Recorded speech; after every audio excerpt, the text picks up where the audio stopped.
Et donc on va prendre une question qui a parcouru l'ensemble des symposiums et des ateliers, qui est la question de la place du politique dans le savoir et dans les constructions de modèles qu'on peut faire les uns et les autres, et dans la manière dont on peut essayer d'expliciter ce qu'on pourrait appeler, parce que c'est des mots qui reviennent très souvent dans l'équipe STIP, les verrous et les leviers, à l'intérieur même de nos champs académiques, de nos champs scientifiques. J'ai indiqué les deux symposiums, le 6 et le 7, parce qu'en fait, ils vont ensemble. On a certes mis deux titres, mais c'est un peu rhétorique. C'est surtout deux groupes de personnes différentes qui vont prendre la parole. Et dans les deux cas, il s'agit de voir quand même les dysfonctionnements de nos structures de savoir, nos structures mentales, nos structures académiques. Et donc, on a des choses extrêmement proches. Aujourd'hui, on a le plaisir d'accueillir Marc Chenet, qui va nous parler des questions de finance, Gerhard Kriner et Pierre-Yves Longaretti, qui vont s'entretenir sur la question de la part ou de la non-part idéologique du GIEC, et Benoît Pelopidas, qui va nous parler de la question du nucléaire militaire. Je voudrais juste, avant de leur donner la parole et de les présenter moins succinctement, revenir sur le mot idéologie et sur le mot politisation, pour clarifier et qu'il n'y ait pas de trop grande disjonction du côté de l'écoute. On appellera ici idéologie l'ensemble des discours dominants, voire hégémoniques, qui ont tendance à naturaliser dans le vécu des gens et dans la manière dont ils reçoivent ce vécu, une situation qui procède pourtant d'une histoire où des acteurs ont pris des décisions et les ont appliquées. Donc, situation historique qui serait la réalité et situation naturelle qui serait la manière dont, idéologiquement, on considère que les choses sont normales et qu'elles ne pourraient pas être autrement. L'idéologie fabrique ainsi un écran à la possibilité de pluraliser nos opinions, mais aussi nos perceptions et ainsi notre réflexivité. A contrario, ce qu'on appellera politisation suppose de montrer que ces décisions, cette situation n'est justement pas naturelle et qu'elle est bien le fruit de choix. Et on peut penser que le savoir doit viser cette pluralisation des possibles, alternatives pensables, applicables, et que c'est bien ça la question du savoir critique. Si les savoirs sont naïfs sur le plan de l'idéologie, ils sont désactivés sur le plan d'une politisation, c'est-à-dire sur le devenir de la cité. S'il y a des savoirs critiques, c'est pour permettre à chacun de pouvoir s'emparer de ces savoirs et de pouvoir donc devenir effectivement acteur. Alors les personnes qui sont avec nous aujourd'hui et demain sont des personnes qui sont à la fois professeurs et qui interviennent plus ou moins à des degrés variés en fonction de leur position, aussi dans l'espace public. Alors je vais donner la parole à Marc Chenet pour 20 minutes. Il est professeur de finance à l'université de Zurich, directeur du département de banque et finance et du centre de compétences en finance durable, toujours de l'université de Zurich. Publication importante, La crise permanente, qui est en fait une réédition d'un premier volume qui en fait est le même livre qui a été ensuite augmenté. Et je lis quand même les deux titres parce que je crois que c'est intéressant du point de vue des enjeux. Le premier titre, c'était De la Grande Guerre à la crise permanente, la montée en puissance de l'aristocratie financière et l'échec de la démocratie. C'était 2015. Et puis en 2018, La crise permanente, l'oligarchie financière et l'échec de la démocratie. Voilà, je vous donne la parole pour 20 minutes. Merci pour cette introduction. Bon, donc en introduction, je voudrais revenir sur l'étymologie du mot économie. De quoi s'agit-il? De la gestion, merci, de la gestion de la maison. Je crois que la situation est assez claire. La maison est très mal gérée. Alors vraiment très mal. Tous les voyants importants sont au rouge. On va prendre le climat, le réchauffement climatique. La température s'est améliorée dans cet amphithéâtre, heureusement, mais on le vit tous les jours. Il faut être aveugle pour le nier. Perte de biodiversité, instabilité financière, différences sociales exacerbées, risque de guerre. Donc la maison est très mal gérée. Donc ça nous amène à réfléchir sur cette base le politique doit revenir à ce niveau-là. L'économie est une science sociale, ou devrait en être une. Aujourd'hui, c'est plutôt une idéologie, voire une religion, parce qu'il s'agit d'y croire. Les concepts, et j'y reviendrai aujourd'hui rapidement, nombre de concepts en économie et en finance en particulier sont irréalistes, ne correspondent pas à ce qu'on observe. Une idéologie donc qui a pour caractéristique principale de se draper dans les habits de la science. Il s'agit de théorèmes. Les théorèmes sont nombreux en économie, en finance, et on ne les discute pas. Théorème du bien-être, par exemple. De quoi parle-t-on exactement? Où est le bien-être aujourd'hui sur cette planète? Il est limité. Donc, nos nombreux théorèmes, et le fait de se draper dans les habits de la science permet d'exclure, de marginaliser ceux qui critiquent. Donc voilà en introduction. Donc ça, c'est la structure pour les 2 heures qui sont devant moi, c'est bien cela? Alors, le contexte actuel, quelques chiffres clés. Je crois qu'on est tous fatigués à la fin de la journée. Donc, ici, en bas de ce graphique, en bleu, on a les dettes. On a, je veux dire, le PIB global jusqu'en 2020, en bleu.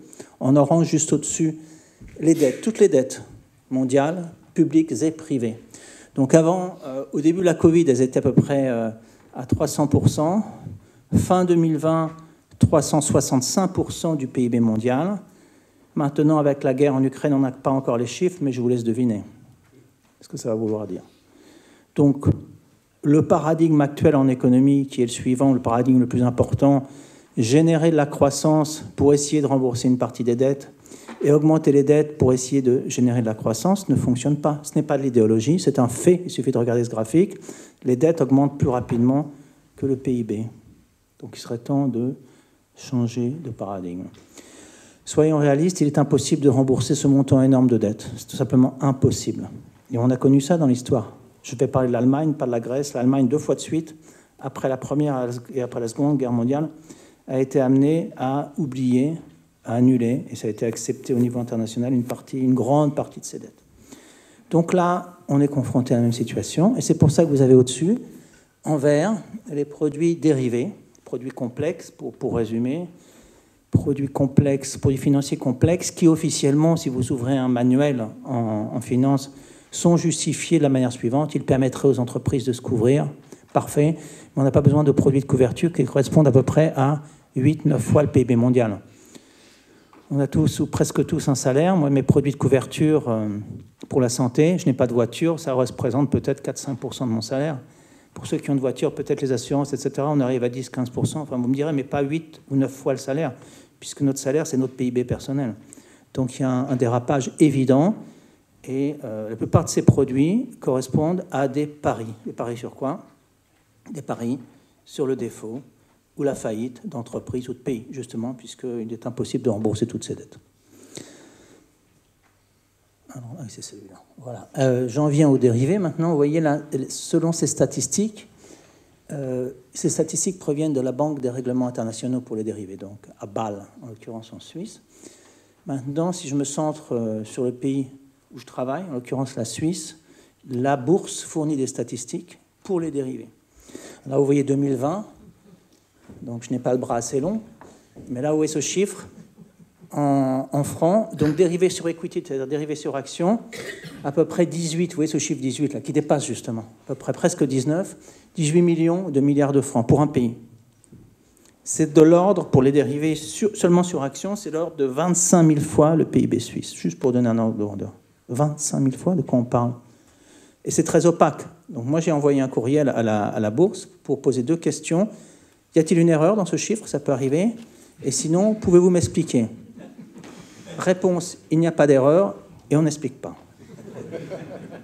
Mais par contre, on paye quand ça explose. On paye parce qu'on est contribuable, on a affaire à des institutions dites systémiques, too big to fail, etc. Donc on paye, mais on n'est pas là pour comprendre, on est là pour payer. À un moment, il faut tout de même l'enregistrer, cela.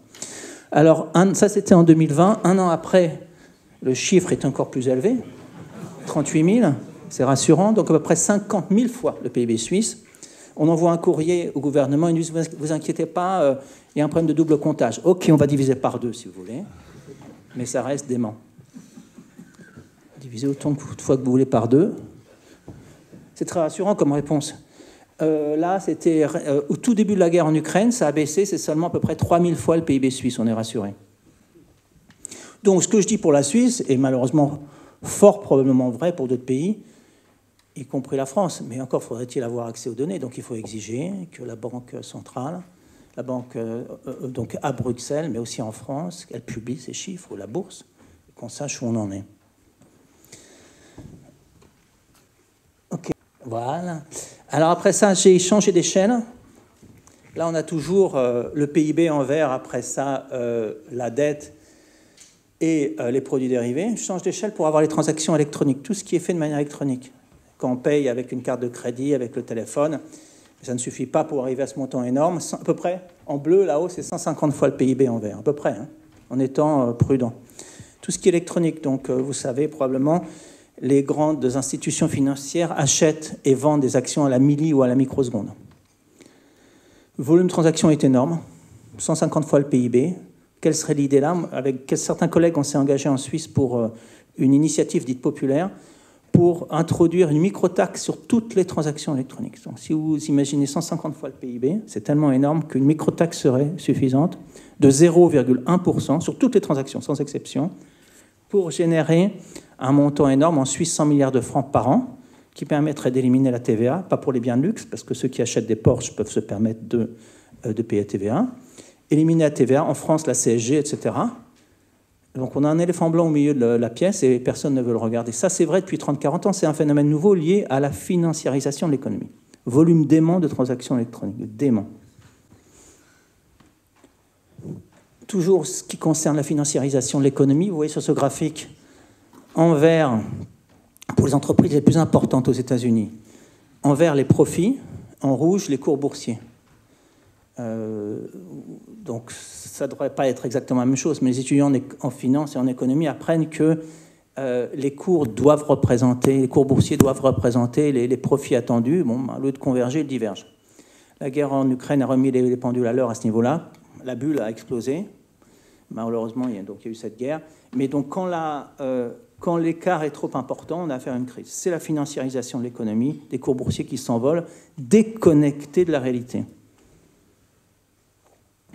Alors la politique monétaire, elle a induit des taux d'intérêt négatifs. Avant la guerre en Ukraine, environ 1,3 milliard de dollars par heure étaient injectés dans le secteur financier. On aimerait qu'ils en injectent autant pour le climat. Donc le prix de l'argent est resté négatif. Qu'est-ce que ça veut dire? Prix de l'argent, c'est comme ça qu'est présenté le taux d'intérêt, qu'un prix soit négatif, mais ça a traduit pendant de longues années un dysfonctionnement de l'économie. On va aller dîner, j'imagine, après cette conférence ce soir. Supposons que nous allions dans une pizzeria et qu'on nous présente une facture négative. Intéressant, on va avoir une pizza et puis on va nous donner 2 € à la fin. Donc on reviendra le lendemain. La pizzeria ne pourra pas tenir longtemps comme ça parce que sinon elle sera en faillite. Là, il s'agit de la faillite d'un système, ça dure depuis des années. Maintenant, les taux ont tendance à redevenir positifs à cause justement des tensions inflationnistes de la guerre en Ukraine. Dysfonctionnement à nouveau à ce niveau-là. Donc là, j'essaye de montrer sur ce petit graphique que les cours boursiers sont tirés par la politique de la Banque centrale, là aux États-Unis. Donc là aussi, la déconnexion entre l'économie et la finance. Vous avez en rouge le bilan de la banque, de la Fed, en l'occurrence.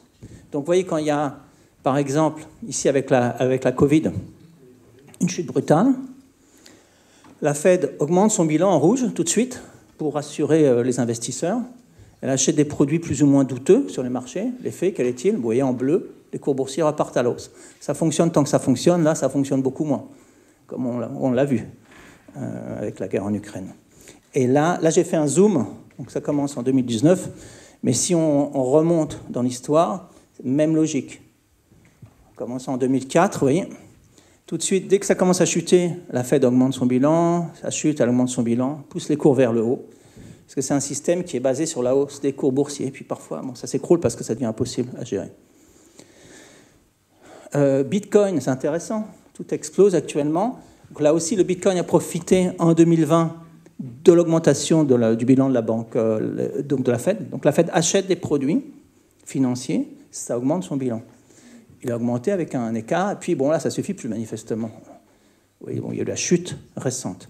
C'est un phénomène qu'on observe aussi pour les GAFA. Vous voyez ici, on a l'augmentation du bilan en noir. Ici, on a le S&P 500 en dessous, et puis les GAFA ont augmenté, donc toutes les entreprises numériques en ont profité jusqu'à maintenant. Maintenant, elles ont des soucis. Encore une fois, la guerre en Ukraine a remis de ce point de vue-là les pendules à l'heure. Là, en Europe, même type de situation. Chute en 2020, il y a la Covid. La Banque européenne achète des produits financiers plus ou moins douteux. En rouge, son bilan augmente et les cours repartent à la hausse jusqu'à récemment, puisqu'il y a une chute que l'on connaît. Rachat d'actions. Là aussi, ça pousse artificiellement les cours à la hausse. Vous avez de grandes entreprises aux États-Unis qui rachètent, la direction rachète ses propres actions. Alors, ça a beaucoup d'avantages pour la direction. Pourquoi? Parce que mécaniquement, le cours va monter. Et la direction qui reçoit, qui a une rémunération basée sur le cours des actions, est très contente. Mais c'est très artificiel. Dans la logique du capitalisme, l'idée serait que ces entreprises investissent. Elles investissent des montants, elles injectent des montants énormes, 3 600 milliards de dollars entre 2010 et 2019, rien que pour acheter leurs propres actions. Là, la conséquence sociale, on en vient aux aspects sociaux. La différence de distribution de revenus, qu'est-ce qu'on voit sur ce graphique? Rien. On voit rien. On voit rien parce que là, c'est horizontal. On voit rien, donc. Et puis là, c'est horizontal. Donc, vous avez je parle des revenus, mais pour la richesse, ça serait similaire. Vous avez personne, j'ai mis en milliards l'échelle, hein, pas en millions. Ces personnes qui reçoivent, j'ai mis 5 milliards, j'aurais pu mettre 10, 2, peu importe. Voilà. On ne va pas me faire croire une seconde que ça correspond à une distribution compatible avec un système démocratique. Parce que vous avez 99,99% de la population qui est invisible. Invisible. 50% de la population essaye de survivre avec 5,5 $ par jour. Prenez un pays comme le Brésil, avec un salaire annuel moyen de 10 000 €, invisible. France plus riche, invisible. Classe moyenne en Suisse, invisible, invisible. Donc là, vous avez une partie verticale. Ce n'est pas le 1%, on va se centrer sur le 0,1% ou même moins. D'accord ? Vous avez 2500 milliardaires. Ce sont ces personnes qui ont des jets privés, des super yachts. Vous savez combien ça coûte de faire le plein pour un super yacht? Vous avez une idée? 1 million de $, qu'à cela ne tienne. 1 million de $. Pour combien de litres? 1000 litres. Ce sont les mêmes qui sont allés à Glasgow pour nous expliquer comment on devait restreindre nos émissions de CO2. Donc, beaucoup de cynisme. Le point ici, c'est qu'on ne peut pas résoudre la question environnementale sans résoudre la question sociale. Que ce soit bien clair. Alors, on donne un exemple. M. Bezos, il a l'air très content sur cette photo. Donc, on va comprendre pourquoi rapidement. Très rapidement. En un seul jour, en l'occurrence, le 20 juillet 2020, sa richesse a augmenté de 13 milliards. Je n'ai pas dit 13 millions, j'ai dit 13 milliards de dollars. Vous savez à quoi ça correspond? Ça correspond à environ le double de ce que 1,6 milliard d'Africains ont reçu le même jour. Double. Ça correspond, j'ai fait un calcul rapide, ça correspond à peu près à 10 fois le château de Versailles. 10 fois. Non pas en 50 ans, parce que M. Bezos s'est pressé en un seul jour, parce qu'il a fallu à peu près 50 ans pour le construire, ce château, ce palace. Donc c'est unique dans l'histoire, cette concentration aussi rapide et aussi accentuée des richesses en quelques mains. C'est unique et c'est extrêmement dangereux. Qu'on ne nous fasse pas croire que ces gens-là sont la solution de nos problèmes, ils sont la cause. Ils ont envie de passer le week-end sur la Lune, c'est leur droit, mais qu'ils y restent. Les problèmes sont sur Terre, ici, il faut les résoudre. Alors, caractéristique de la saillante de la finance casino, pour résumer, financiarisation à grande échelle de l'économie, donc un niveau de dette énorme, paradigme actuel, on en a parlé, dette, croissance, ça ne fonctionne pas, un volume surdimensionné de produits dérivés, des transactions électroniques records aussi, un processus de rachat d'actions accéléré, une politique monétaire au service de la bourse, des grands acteurs financiers, une focalisation sur la liquidité. Ce que vous apprenez en économie, en finance, il faut que les marchés soient liquides. Ils sont 5 ? D'accord, merci. Oui, le problème, c'est qu'il faut se focaliser sur la solidité du système. Parce que quand le système devient trop liquide, eh bien, il n'est plus solide du tout. Si lorsqu'il y a un feu, les pompiers injectent de l'eau pendant 1 heure, 2 heures, 10 heures, c'est bien, mais s'ils le font pendant 3 mois, la maison risque de s'écrouler. La montée en puissance de la finance de l'ombre, des inégalités sociales croissantes. Alors, dans l'autre sens. Un dysfonctionnement qui contredit de plus en plus les principes de base du libéralisme. Je ne reviens pas dessus. En deux mots, un principe de base du libéralisme qui est le suivant. Ceux qui investissent, ceux qui prennent des risques les assument. C'est très simple. On peut être d'accord ou pas, mais c'est le principe de base. Aujourd'hui, ceux qui prennent les risques dans les grandes banques ne les assument pas. Parce que ces institutions sont dites systémiques, too big to fail. Donc, qui assume les risques? Le contribuable, sans qu'on lui ait demandé son accord. Bon, digitalisation de l'économie, j'accélère. Est-ce qu'il doit me rester 4 minutes? Un système fiscal archaïque, on en a parlé, c'est l'idée de la microtaxe. Fréquence des pandémies qui augmente. Beaucoup d'économistes s'intéressent à l'effet des pandémies de la Covid sur l'économie. Ce qui est plus intéressant, c'est de comprendre pourquoi la fréquence des pandémies augmente. Et cela est lié à la déforestation, à la perte de biodiversité et à ce système économique prédateur. Dans l'autre sens. Bon. Alors, les modèles qui sont enseignés demeurent les mêmes, c'est incroyable. Lorsque le Titanic a coulé, les ingénieurs qui construisaient les bateaux ont changé de mode de fonctionnement. Là, il y a une crise en 2008, les crises se répètent, et ce qui est enseigné à l'université, ici ou ailleurs, sur le fond, demeure semblable. C'est tout simplement scandaleux. Donc, l'homo economicus demeure la référence, et la main invisible. Alors, bon, elle est tellement invisible qu'on ne la voit pas, donc qu'elle n'existe probablement pas. Ils veulent faire croire depuis des décennies qu'un ensemble constitué d'individus purement égoïstes va finalement générer le bien-être pour une société. Bon, on peut y croire. Manifestement, ça ne fonctionne pas. Bon, là, j'ai des... Crédit Suisse, mais on va passer. Il suffit de lire la presse pour voir, pour comprendre les scandales qui ont émaillé la récente histoire de Crédit Suisse. Là, je vais vite. Si j'ai des questions après, je saute cela pour respecter les délais. Bon, de nombreux concepts sont tout simplement irréalistes en économie et en finance. Les marchés financiers seraient parfaits, efficients. C'est ce que les étudiants, en principe, des exceptions près, c'est ce qu'apprennent les étudiants encore aujourd'hui. En réalité, il faut le savoir, ils sont manipulés à grande échelle par des acteurs ultra puissants, donc des grandes banques, BlackRock, Finance de l'ombre, etc. L'existence d'un actif hors risque, ce qu'apprennent les étudiants, c'est la base de nombreux modèles en finance. Qu'est-ce qui est hors risque aujourd'hui? Qu'est-ce qui est hors risque? Même une obligation américaine, il y a un risque d'inflation, évidemment. Etc. La théorie de l'équilibre général, ça a même mérité un soi-disant prix Nobel. On est confronté à un déséquilibre permanent, et vous avez des chercheurs en économie et même en finance qui travaillent sur la théorie dite de l'équilibre général. Ils habitent sur la Terre ou sur la planète Lune? Où est l'équilibre général aussi? J'aimerais bien qu'on ait affaire à cet équilibre.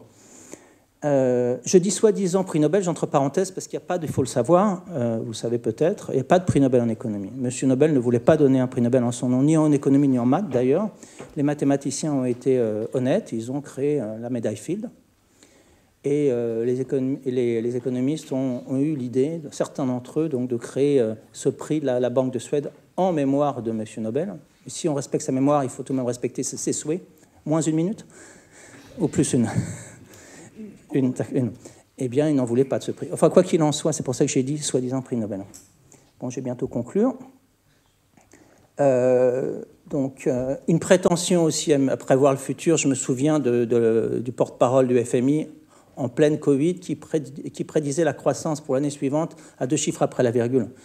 Assez surprenant tout de même. Une certaine forme d'arrogance. Bon, pour conclure, dernier transparent. Ça va ?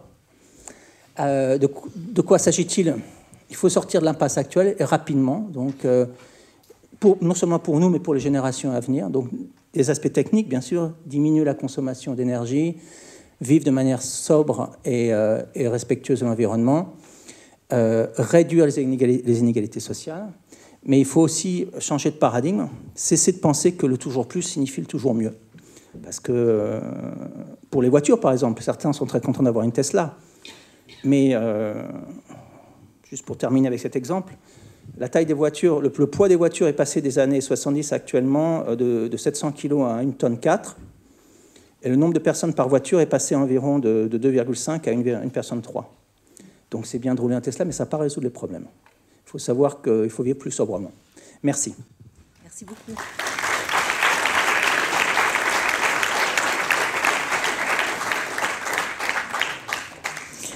Merci beaucoup Marc Chenet. Donc l'idéologie telle que vous nous l'avez exposée repose sur le secret et sur des concepts qui continuent à être utilisés alors qu'on sait très bien qu'ils sont déconnectés de la réalité. Je vais donner maintenant la parole à Gerhard Kriner et Pierre-Yves Longaretti pour aborder un autre aspect de l'idéologie qui est peut-être inverse, c'est-à-dire qu'il y a, comme vous savez, des rapports du GIEC, rapports qui existent depuis maintenant très longtemps, qui sont censés mettre à disposition des savoirs scientifiques les plus performants sur les questions climatiques. Et pour autant, eh bien, ces rapports sont difficilement lisibles et il est difficile de savoir ce qu'il en est sur le plan de l'idéologie qu'ils transportent, sachant qu'ils sont produits par une demande étatique et qu'ils sont corrigés par, effectivement, aussi des demandes étatiques. Pierre-Yves Longaretti a une formation d'astrophysicien, théoricien. Il a été astrophysicien au CNRS et c'est également un grand connaisseur de sciences humaines et sociales, en économie et en philosophie plus particulièrement. Depuis les années 2000, il travaille sur les questions environnementales, globales et locales et il a fondé avec Emmanuel Prados l'équipe STIP. Donc je pense qu'on peut lui reconnaître quelque chose d'extrêmement important pour nous tous.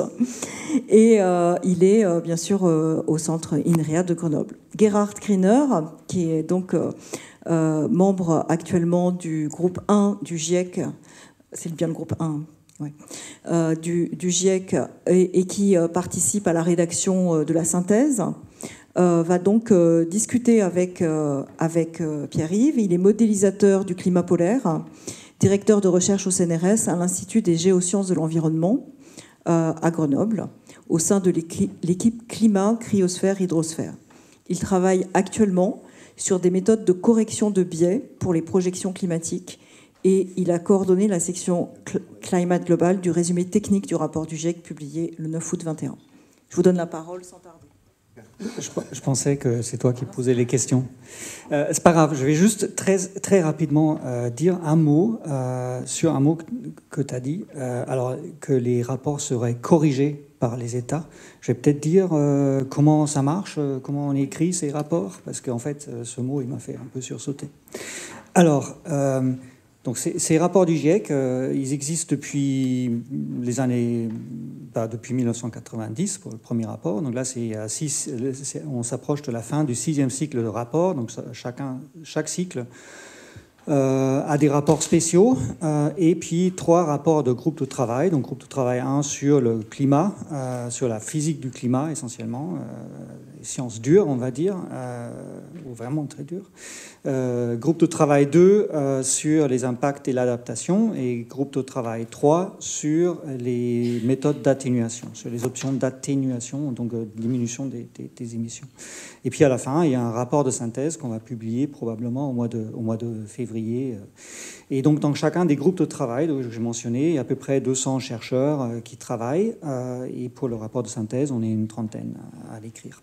Donc un rapport d'un groupe de travail, il fait 1500 pages, on travaille pendant 2 ans, c'est même 2000 pages maintenant, chaque fois ça devient plus épais, c'est assez... Et donc, il contient des chapitres. Donc, dans le groupe de travail 1, il y a un chapitre sur la cryosphère, cryosphère, l'océan et le niveau des mers, et puis d'autres sur les cycles biogéochimiques, etc. Enfin, voilà. Donc, chaque chapitre faisant une centaine ou 200 pages. Après, donc, il y a un résumé technique qui est fait à partir de ces chapitres. Un résumé technique qui fait une centaine de pages. Donc, comme Sophie a dit, j'ai coordonné une partie du résumé technique de ce groupe de travail 1 sur le climat global. Et puis, à la fin, il y a ce résumé à l'intention des décideurs. C'est celui-là qui est approuvé dans une réunion entre les chercheurs et les États. Et il y a beaucoup de choses qui sont mal connues là-dessus, sur ce processus. Donc en fait, il y a une demande, les rapports du GIEC qui servent normalement pour être une base scientifique pour les discussions au moment des COP, des Conferences of Parties, de cette Convention des Nations Unies sur le changement climatique. Quand il y a ces COP, il ne faut pas qu'ils discutent de la base scientifique, il faut qu'ils discutent des solutions, qu'est-ce qu'on fait. Et pour éviter ça, il y a ces rapports du GIEC qui font un résumé de l'état des connaissances. Bien. Pour qu'il n'y ait pas de discussion à ce moment-là, il y a un mécanisme qui est cette approbation. Et cette approbation, ça consiste donc, j'ai dit, à une réunion entre les chercheurs. Donc il y a pour chaque groupe de travail au moment de la publication. Ça dure une semaine. Là, avec la pandémie, ça a duré 2 semaines parce que ça s'est passé en Zoom. Donc il y a une 50aine de chercheurs, et puis il y a des représentants des États, en principe 195 États, mais en réalité moins d'États, une 60aine, qui discutent. Et chaque phrase est discutée, chaque phrase est approuvée. Donc les chercheurs ont écrit des phrases, donc ce résumé à l'intention de décideurs, une 15aine de pages, très court normalement, et donc après chaque phrase est discutée. Et l'idée c'est que même l'Inde, même l'Arabie saoudite, même la Russie, donc tous les États qui aimeraient bien continuer à émettre des gaz à effet de serre, ont approuvé chacune des phrases. Donc quand c'est écrit qu'il n'y a plus aucun doute sur le fait que le changement climatique est dû à l'homme, donc c'est écrit, texto, dans ce rapport, l'Arabie saoudite a dit oui, on accepte ça. Et donc c'est à ça que ça sert. Évidemment, faire accepter ce genre de choses à certains États, c'est difficile. Donc les discussions peuvent être byzantines et très longues. Donc parfois, ils disent on n'aimerait pas voir cette phrase. On n'aimerait pas voir que le changement climatique est dû à l'homme. On aimerait bien voir que c'est dû au Père Noël. Donc après, les scientifiques, on va dire non, nous, dans le rapport sous-jacent qui fait 2000 pages, on a X articles qui prouvent ça, on fournit les arguments, et à la fin, c'est toujours les scientifiques qui ont le dessus. Donc il n'y a pas une phrase qui n'a pas l'aval des scientifiques. Par contre, il y a des éléments qui peuvent sauter. Nous, on n'a pas eu des pertes dans le groupe de travail 1. Dans le groupe de travail 2, sur l'adaptation, il y a une figure qui a sauté. C'était une figure sur l'adaptation, sur l'état de l'adaptation dans les différents États. Certains États n'ont pas du tout voulu voir sur la carte que leur État n'était pas suffisamment avancé en termes d'adaptation, ou je sais pas, enfin bref. Donc à la fin, la figure a sauté parce qu'il n'y a pas eu d'accord. Donc ça peut arriver. Donc c'est pas corrigé, mais non, c'est pas corrigé. Parce que tous les scientifiques disent, enfin, il faut qu'il y ait un accord des scientifiques. Il n'y a rien de faux. Les scientifiques gardent le dernier mot sur la phrase qui va être là. Par contre, effectivement, il peut y avoir des choses où les États disent on pense que dans le résumé à l'intention des décideurs, cette information n'est pas pertinente, parce qu'en fait, c'est un résumé à l'intention des décideurs. Donc, il faut qu'il y ait l'information qui les intéresse. Si des États, à la fin, tombent d'accord que cette information-là, finalement, elle n'a pas besoin, elle n'a pas lieu d'être dans ce résumé à l'intention des décideurs, elle saute. Mais elle n'est pas corrigée. Par contre, tu peux l'appeler un filtre, si tu veux. Tu peux l'appeler un filtre, si tu veux, parce que c'est un filtre pour l'information pertinente aux décideurs. Mais ces éventuelles petites pertes sont largement compensées par le fait que, encore une fois, tous les États acceptent ce qui est écrit. Voilà donc ce que je voulais dire sur le processus du GIEC. Tu veux rajouter autre chose ? Non, je pensais qu'on discutait. On va discuter. Donc, je vais rebondir là-dessus. Dans le groupe 1, effectivement... alors, attendez, je vais déjà expliquer pourquoi je m'exprime ici là-dessus, n'étant pas climatologue. D'une part, je comprends assez bien les sciences du climat de par ma casquette antérieure d'astrophysicien, où je faisais des choses qui, en termes techniques, étaient assez proches. Puis par ailleurs, ça m'intéresse depuis un petit moment. Maintenant, je n'ai pas la prétention d'être climatologue, j'ai juste la prétention de comprendre assez bien de quoi il retourne, ce qui n'est pas exactement la même chose. L'exercice auquel je me suis livré, moi, sur plusieurs générations de rapports du GIEC, ça a été de lire le rapport pour décideurs et puis de piocher dans le résumé pour décideurs et de piocher dans les gros rapports qui font des milliers de pages. Évidemment, personne ne lit des milliers de pages. Par contre, ça sert de référence un certain nombre d'informations qui m'étaient utiles. Au niveau du groupe 1, je pense qu'il y a assez peu de débats sur la façon dont ça se passe. moi, ce qui m'interroge, c'est ce qui se passe plutôt au niveau du groupe 3. Alors, si je regarde, par exemple, ce qui s'est passé à la R5, c'est-à-dire la vague précédente de rapport et la vague actuelle de rapport du groupe 3. Alors, est-ce que tu l'as dit? J'ai peut-être eu un moment d'inattention. Le groupe 1, c'est la science du climat. Ouais. OK. Le groupe 2, c'est les impacts du climat, à la fois impacts environnementaux, mais aussi, on va dire, socio-économiques, pour faire vite. Et le groupe 3, c'est tout ce qui concerne les stratégies d'adaptation, de réduction d'émissions. De réduction de ce qu'on peut faire, finalement, par rapport aux problèmes posés, pour faire vite. Et ce n'est pas les mêmes communautés scientifiques, évidemment. Il y a beaucoup plus d'économistes dans le groupe 3, par construction. Et c'est là qu'on rejoint le problème idéologique dont on parlait tout à l'heure. Je vais essayer de vous expliquer pourquoi moi je trouve qu'il y a un problème d'idéologie là derrière. Et après, j'aimerais bien que tu réagisses par rapport à ça. Donc, entre la vague... Donc, je reviens à mon discours, là. J'ai fait une petite parenthèse, je suis désolé, j'aurais dû le dire dans l'autre ordre. Entre la vague 5 et la vague 6 actuelle, il me semble que la vague 5, c'était en 2014, je parle sous ton contrôle. Il y a eu une évolution positive, de mon point de vue, dans le rapport du groupe 3, c'est-à-dire une perte d'influence d'un modèle dont on a mentionné le nom ici et qui a été extrêmement critiqué, y compris par les économistes eux-mêmes, qui s'appelle le modèle DICE de Nordhaus, qui a eu le pseudo-prix Nobel en économie pour ses travaux précisément sur le changement climatique. Et c'est un modèle qui vous dit que finalement c'est pas grave, il suffit de très peu d'efforts et que la trajectoire optimale c'est plusieurs degrés de réchauffement climatique. Et c'est un truc qui choque un certain nombre qui a choqué un certain nombre de climatologues, mais pas que de climatologues. Il y a eu une amélioration là-dessus, il y a eu une perte d'influence de ça, et il y a une partie du débat, alors qu'on ne voit pas au niveau du résumé pour décideurs, mais qu'on voit dans le rapport lui-même, où, ça est dit en termes feutrés, mais où en gros, il y a eu un rapprochement entre des méthodes dites coût-avantage, qui sont la grande catégorie de méthodes économiques dans laquelle rentre le modèle DICE, et des méthodes dites coût-efficacité. Et c'est quoi la différence? Les méthodes coût-avantage, quelque part, monétisent tout. Les méthodes coût-efficacité se donnent un objectif climatique, un objectif de réduction, et ne quantifient que le coût de ces trajectoires.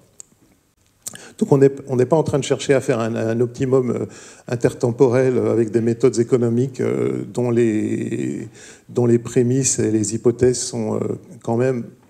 Alors je ne vais pas ouvrir un grand débat là-dessus, mais on peut avoir des questions. Il y a eu cette amélioration.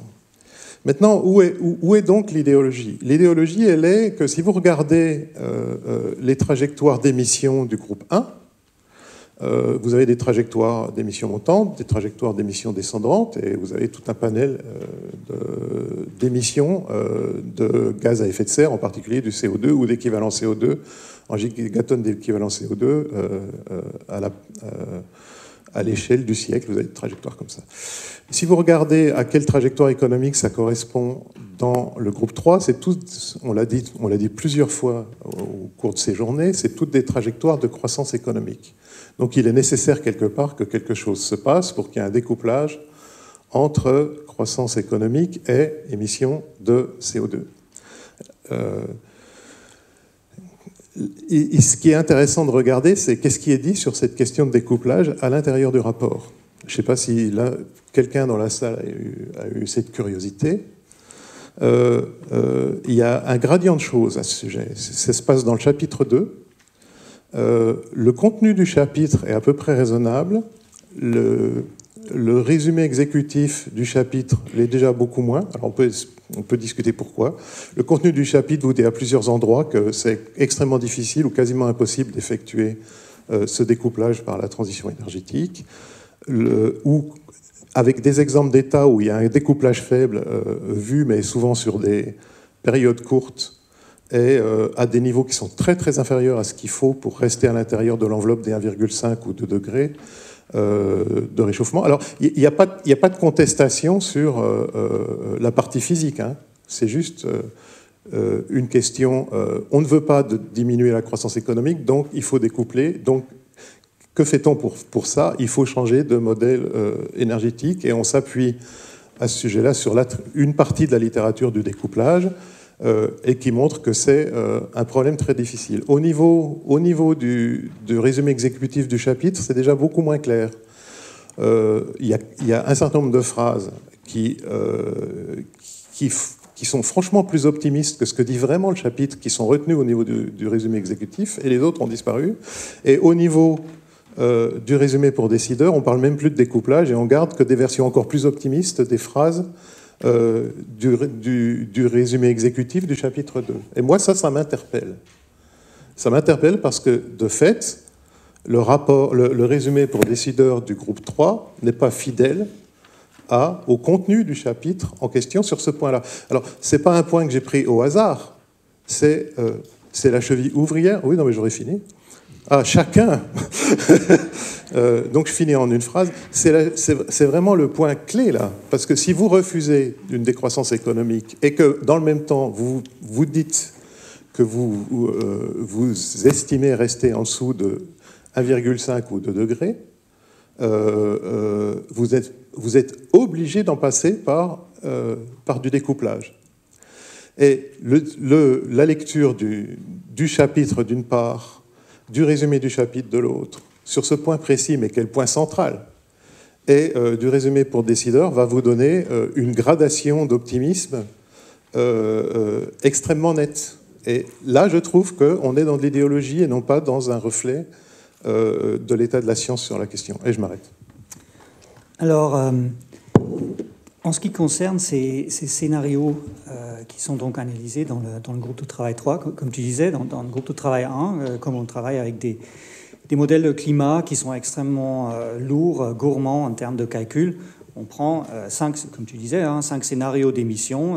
En fait, ça peut venir de n'importe où, on peut les sortir les voir complètement déconnectés de toute réalité socio-économique. On les prend quand même issus des travaux d'économistes, etc. Mais en fait, pour nous, c'est tout simplement des courbes d'émissions diverses et variées, dont une courbe d'émissions qui suppose la neutralité carbone en 2050 et des émissions négatives, nettes, au-delà. Et une autre qui suppose cette neutralité en 2070. Et donc la première arrive à maintenir les 1,5 degrés, et la deuxième juste en dessous de 2 degrés, etc. Donc pour nous, on utilise ça un peu comme des trucs qui tombent du ciel. Bien. En groupe de travail 3, comment ils font? En fait, il y a une Scenario Database qui est gérée par l'IASA, donc à Vienne, International Institute for Advanced System Analysis, un truc international à Vienne. Bien. Donc ils maintiennent cette base de données. Des chercheurs qui ont des modèles qui développent, qui font des simulations intégrées, Integrated Assessment Models, des trajectoires possibles de décarbonisation, etc., font tourner leur modèle et soumettent le output de leur modèle à cette base de données. Dans cette base de données, évidemment, le critère, c'est que le modèle doit être décrit dans une publication internationale, peer review, etc., un truc habituel. Et ensuite, ils soumettent leurs différents scénarios. Je ne sais pas.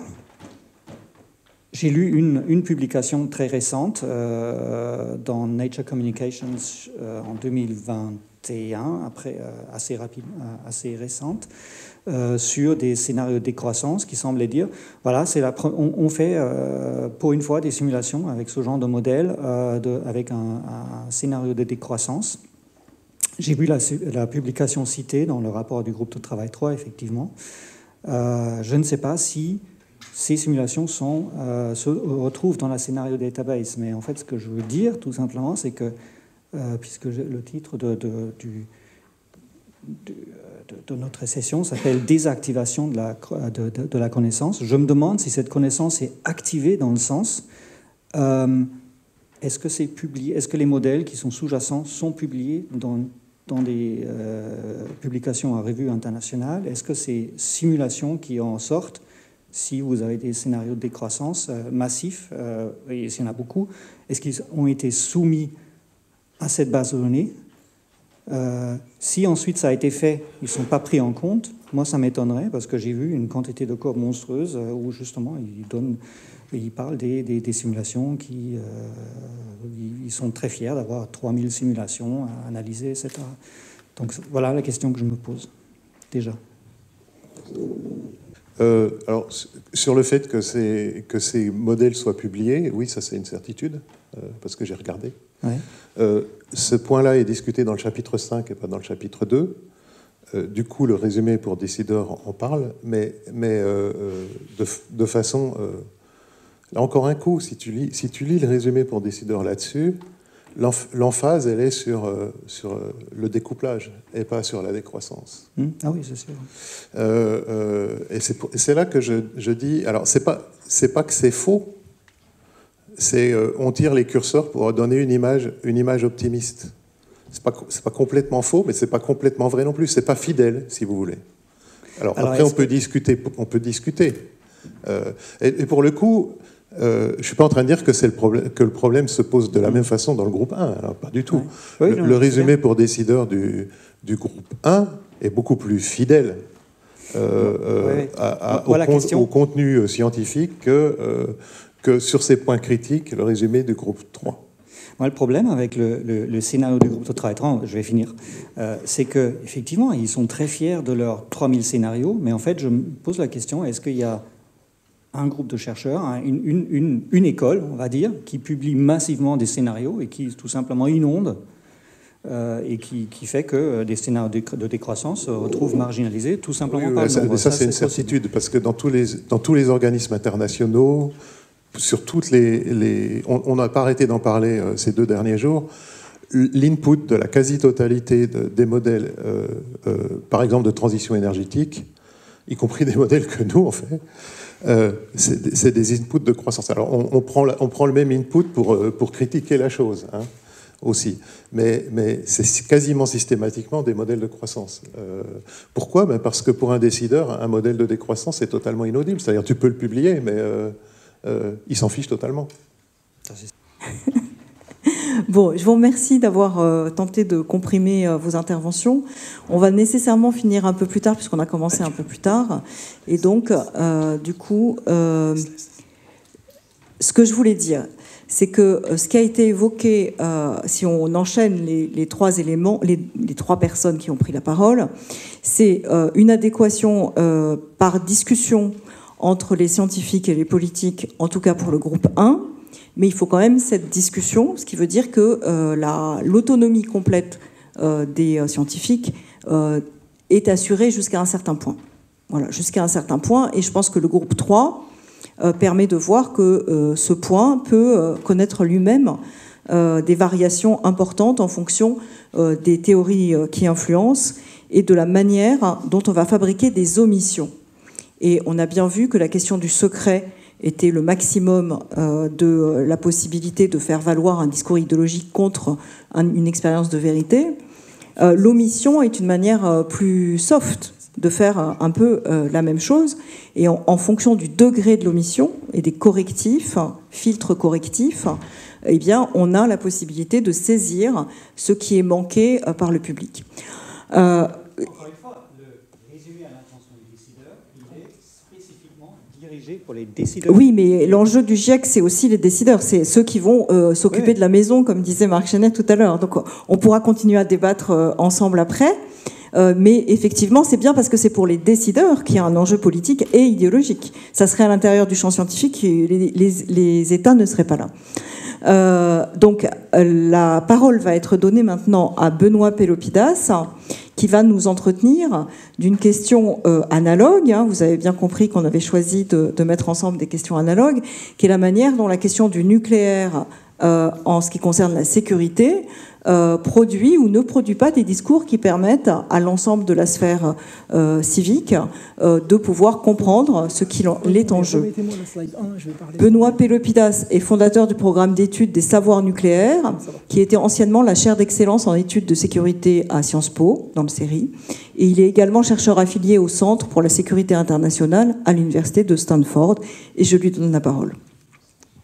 Bonsoir mesdames, messieurs, merci Sophie. Bonsoir à tous, je vais me lever, c'est plus simple.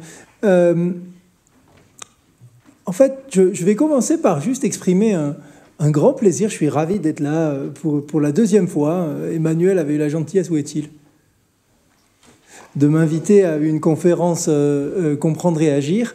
Et ben là, voilà, on est un certain nombre d'années après, les résultats se sont consolidés. Et je le nomme particulièrement parce que, pour ceux qui étaient là mardi matin, dans sa conférence d'introduction, il a listé 4 axes qui, dans son esprit, devaient faire communauté entre nous, ou en tout cas entre les membres de la communauté qu'Archipel a vocation à construire. Et l'équipe que je représente, dont je vais vous dire quelques mots, correspond assez directement à ces 4 principes.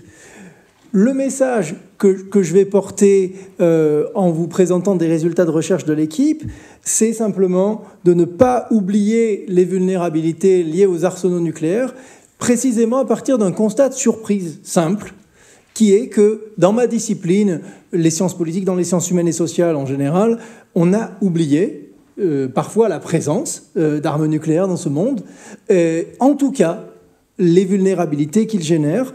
Et cet oubli dépasse très largement ma discipline, y compris dans des disciplines qui sont concentrées sur des questions de vulnérabilité matérielle, de vulnérabilité d'infrastructure. Je pense par exemple à l'effort de construire une discipline sous l'appellation collapsologie qui ne parle du coup pas de ça, ou au champ de recherche qui s'appelle Existential Risk Research, qui a une compréhension des vulnérabilités nucléaires qui est très limitée. Donc l'objet, si vous voulez, de ma présentation aujourd'hui, c'est simplement de vous rappeler ça et de vous dire que réinjecter ça, ça pourrait être la contribution modeste de l'équipe à ce que Archipel entend faire comme collectif. Alors, je ne sais pas du tout où vous en êtes dans votre connaissance ou dans votre goût de cette technologie. Donc, ceux d'entre vous qui sont plus connaisseurs, je vous demande un peu de patience et un peu d'indulgence. Je me suis dit qu'il était pertinent de commencer en rétablissant des ordres de grandeur. Donc, je vais simplement vous dire que aujourd'hui, sur la planète Terre, il existe environ 13 000 systèmes d'armes nucléaires qui sont, pour une grande majorité, beaucoup plus destructeurs que les bombes qui ont rasé Hiroshima et Nagasaki. Ça, c'est un premier point, 13 000. Deuxième chiffre intéressant peut-être, depuis 1945, nous avons construit plus de 120 000 systèmes d'armes nucléaires. Et donc, vous en déduisez qu'on a démantelé une grande partie de ce chiffre-là. Deuxième chiffre important, sur les 13 000 qui existent aujourd'hui, il suffit qu'1% de ces systèmes d'armes explose dans un scénario particulier sur des villes, j'ai bien dit 1%, pour produire un hiver nucléaire et donc générer des morts, notamment par famine, de l'ordre d'un nombre supérieur à 1 milliard d'êtres humains sur la planète. Ça, ce sont des modèles justement utilisés par mon collègue Alan Robock à l'université de Rutgers à partir de modèles climatiques. Un autre élément important, très simple, et qui est justement un savoir connu, mais en partie oublié ou désactivé, c'est que depuis qu'on a couplé des explosifs nucléaires avec des missiles intercontinentaux, il n'existe plus de possibilité de protéger les populations contre une attaque nucléaire délibérée, inadvertante ou accidentelle. Et ça devient une réalité à la fin des années 50, au début des années 60. On pourra discuter de l'accélération de ce phénomène, et puisqu'on a un citoyen suisse parmi nous, des tentatives de pallier à ça en construisant des bunkers ou en construisant une défense antimissile. Il est très facile de montrer qu'on n'a pas réduit cette vulnérabilité fondamentale. La communauté Archipel ne se caractérise pas nécessairement par son optimisme, mais s'il y avait des optimistes parmi vous, je pourrais vous rappeler, et ça c'est une des découvertes du programme, qu'on ne peut pas se rassurer en se disant que si on a évité des explosions nucléaires non désirées jusqu'à présent, c'est exclusivement parce qu'on a tout contrôlé. Et en faisant le pas de côté que constitue mon équipe et dont je vais vous parler plus avant dans la suite, on peut démontrer que dans certains cas particuliers, ce qui a empêché les explosions nucléaires non désirées n'est pas des pratiques de contrôle, mais bien ce qu'on a appelé la chance. Voilà la raison pour laquelle... Non mais c'est rigolo, à peu près 15 secondes. La raison... Mais je suis ravi que ça vous amuse. Hein. Non, par contre, la raison pour laquelle ça correspond à peu près directement à ce que Sophie nous invitait à réfléchir ensemble, c'est parce que ce mot de chance où vous vous dites « Tiens, Benoît, il est fatigué, il dit n'importe quoi », on l'entend dès la fin des années 60, dans la bouche de dirigeants américains, britanniques, russes, militaires et politiques, qui ont tout intérêt à vous dire exactement l'inverse. Ils ont tout intérêt à vous dire, vous savez, on est des dirigeants tellement bons qu'on a négocié la crise, mon Dieu, avec une aptitude. Quelqu'un comme Robert McNamara, que vous connaissez sans doute, qui a fait toute sa réputation sur la construction d'une personnalité, je suis désolé, je suis obligé de vous tourner le dos pour regarder le public, sur la construction d'une personnalité du contrôle parfait, à partir de 2003, dit, au moment de la crise de Cuba, nous avons eu de la chance, il fait ce geste, il dit « We came that close and we lucked out ». Donc il dit « C'était de la chance ». Vous avez la même chose chez Dean Acheson, et donc vous avez un grand nombre d'autres décideurs, j'ai collecté ça dans mon livre, qui disent ça. Je ne vous dis pas que ça suffit, je ne vous dis pas qu'il faut les croire sur parole, je vous dis simplement que précisément, il y a un décalage entre la connaissance acceptée et la preuve disponible, parce que ce discours de la chance, à son sujet, on a fait 2 erreurs. Première erreur, simplement de dire la chance, c'est non mesurable, on ne sait pas quoi en faire, donc on va agir et penser comme si elle ne jouait aucun rôle. Et là, vous voyez la faute méthodologique élémentaire. Notre incapacité à mesurer une variable ne permet pas de déduire que cette variable n'a pas d'effet. Enfin, c'est une aberration totale. Mais on a fait ça tranquillou-bilou pendant longtemps. Et la deuxième approche était simplement de dire non, mais en fait, c'est des erreurs d'échelle. Ce qui est présenté comme de la chance est simplement un contrôle à une autre échelle. Et là, cette deuxième erreur a été la piste de recherche qui m'a permis, avec l'équipe, de monter ça. C'est-à-dire, l'idée, c'est on peut distinguer, et il est nécessaire d'être capable de distinguer les cas de chance des cas où on a empêché les explosions nucléaires non désirées grâce à un succès du contrôle. Et donc, à partir du moment où on distingue des modes de contrôle et de contrôlabilité versus des modes où ce qui a été nécessaire pour éviter la catastrophe, c'était la défaillance d'une pratique de contrôle ou un facteur extérieur aux pratiques de contrôle, à ce moment-là, on doit qualifier ces cas de chance. Donc, le travail qui est fait dans le livre qui s'appelle « Repenser les choix nucléaires » notamment, c'est de conceptualiser ce travail sur la chance, ce concept de chance distinct du contrôle, de montrer le caractère répétitif des modes de déni que je viens de vous décrire et le fait que ces modes de déni étaient acceptés comme non problématiques. Et c'est là l'importance de la recherche indépendante. Qu'est-ce que j'entends par recherche indépendante ?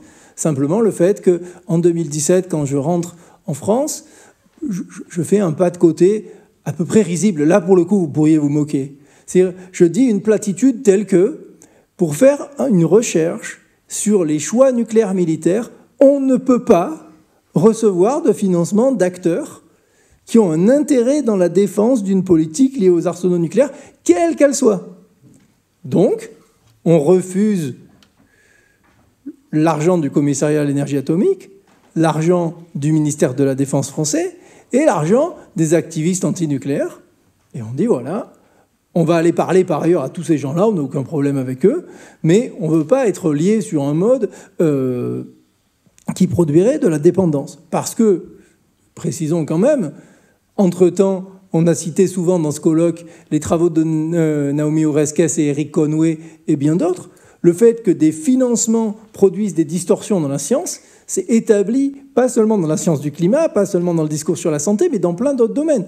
Dans mon domaine, la recherche sur les armes nucléaires, on n'a pas fait cette recherche sur l'impact des financements et le champ entier fonctionne sur le postulat d'une exception, c'est-à-dire les financements des acteurs produisent des biais dans toutes les autres disciplines sauf celle-là.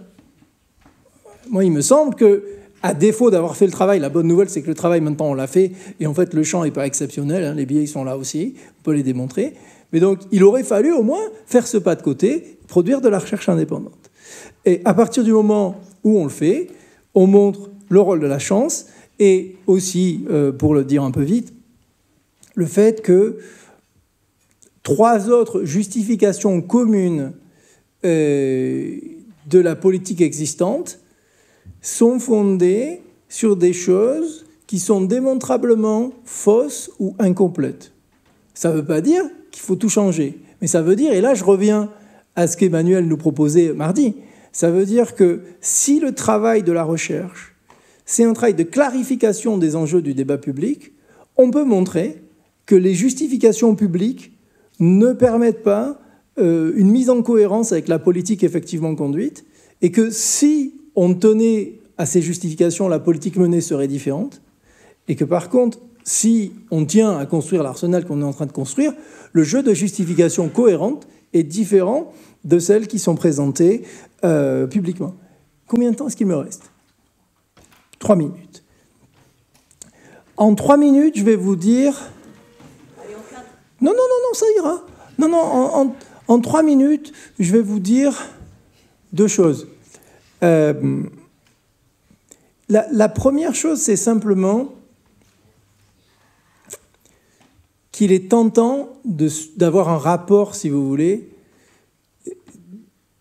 à la chose nucléaire qui dit soit la guerre nucléaire a lieu et c'est fini, soit la guerre nucléaire n'a pas lieu et donc je peux choisir de ne pas être affecté par cette politique-là et de cultiver mes rosiers ou de m'occuper d'un autre truc. Parce qu'il y a des pénibles comme Benoît qui n'ont pas compris qu'il fallait mieux s'occuper d'un sujet sympa. Mon message, c'est vraiment de vous dire, ce choix-là, vous ne l'avez pas, en fait. C'est-à-dire que la guerre nucléaire ait lieu ou pas, en tant que citoyen, les politiques liées aux arsenaux nucléaires ont des implications pour nous, citoyens. Et pas simplement en tant que contribuables. C'est parce qu'évidemment, le consentement à l'impôt devient un consentement à l'impôt qui permet de produire un système d'armes. Mais bien plus avant, être citoyen d'un État doté d'armes nucléaires qui pratique la dissuasion nucléaire, c'est simplement accepter que notre pays est ciblé par des États qui disposent d'arsenaux nucléaires de plus grande taille. Et de la même manière, c'est accepter, ou en tout cas il est attendu de nous que nous acceptions, qu'en cas d'attaque, le chef de l'État va pouvoir, en notre nom à tous, engager les arsenaux nucléaires du pays. Donc nous sommes saisis par la dimension nucléaire du monde, et en particulier de la politique nationale. Donc nous ne pouvons pas faire le choix de dire on ne sera pas affecté. C'est pour ça que je vous invite vraiment très fortement à intégrer la présence de ces systèmes d'armes et les vulnérabilités matérielles associées qu'on peut montrer en utilisant les outils interdisciplinaires de la recherche indépendante, mais aussi, et c'est mon dernier point, ce que j'ai appelé la vulnérabilité épistémique, c'est-à-dire la tentation de croire à l'impossibilité de l'explosion nucléaire délibérée ou accidentelle. Et dans donc le livre qui s'appelle « Repenser les choix nucléaires », je documente les sources de cette vulnérabilité épistémique et donc de la confiance excessive qui en découle. Notamment, et on pourra en parler en détail parce que ça rejoint ce que Marc disait dans le monde de la finance, le rôle d'experts qui commettent des fautes méthodologiques structurelles et qui souffrent d'un conflit d'intérêts régulier. Donc, encore une fois, la bonne nouvelle, c'est que ces vulnérabilités-là peuvent et doivent être documentées et elles peuvent l'être seulement par la recherche indépendante, qui est non seulement possible de distinguer d'une recherche, disons, engagée avec des acteurs ayant un agenda politique, mais qui est facile à distinguer. En fait, on peut établir des critères clairs. Et sur ce, je vais céder la parole à...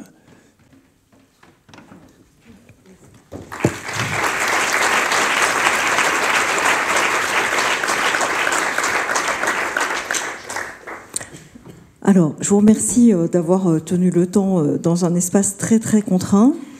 On a évoqué des questions qui sont des questions de croyance, de déni, de sclérose aussi, de communautés qui continuent à enseigner des concepts périmés, de filtres qui peuvent être considérés comme des filtres qui ne prennent pas en compte le fait qu'il y a besoin de savoir à l'adresse pas simplement des décideurs, mais aussi des citoyens. Et on vient d'aborder la question de ce qu'on peut appeler en sciences humaines l'oubli actif, c'est-à-dire la corrélation entre une idéologie qui souhaite vous faire oublier et le fait que, comme c'est très inquiétant, eh bien, on est aussi acteur de cet oubli.